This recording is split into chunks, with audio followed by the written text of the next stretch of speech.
جبھی میلی نہیں ہوتی دہن میلا نہیں ہوتا، غلامان محمد کا کفن میلا نہیں ہوتا۔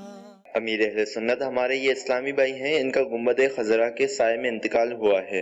امیر اہل سنت سے سوال ہے کہ کیا مدینے میں مرنے کی بھی کوئی فضیلت ہے؟ برائے کرم مدنی پھول ارشاد فرما دیں۔ سبحان اللہ، اللہ کی شان ہے کہ ہے بھی دعوت اسلامی والے یہ بزرگ، یعنی یہ اسی وقت فوت ہوئے، لگتا ہے لوگ جمع ہوئے ہیں، چادر کسی نے اپنی یا ان کی چادر اڑا دی ہے، اور امامے کے ساتھ لگتا ہے ان کی روح قبض ہوئی ہے۔ ماشاءاللہ ہے خوش نصیب ہے، کاش ان کے سینے کا میں بال ہوتا۔ اللہ اللہ کہاں ہوتا ہے یار۔ بہار شریعت جلد اول پیج نمبر 1218 حدیث پاک نمبر 6 تا 8، رسول اللہ صلی اللہ تعالی علیہ وآلہ وسلم نے فرمایا جس سے ہو سکے کہ مدینے میں مرے تو مدینے ہی میں مرے، کہ جو شخص مدینے میں مرے گا میں اس کی شفاعت فرماؤں گا۔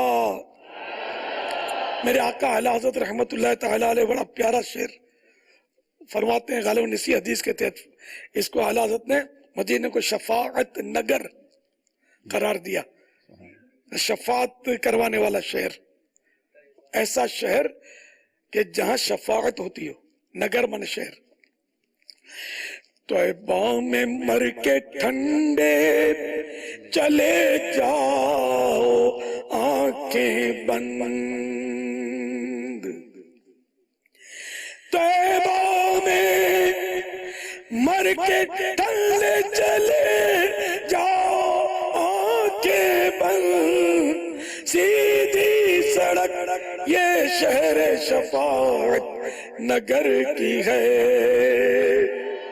سیدھی سڑک یہ شہر شفاعت نگر کی ہے۔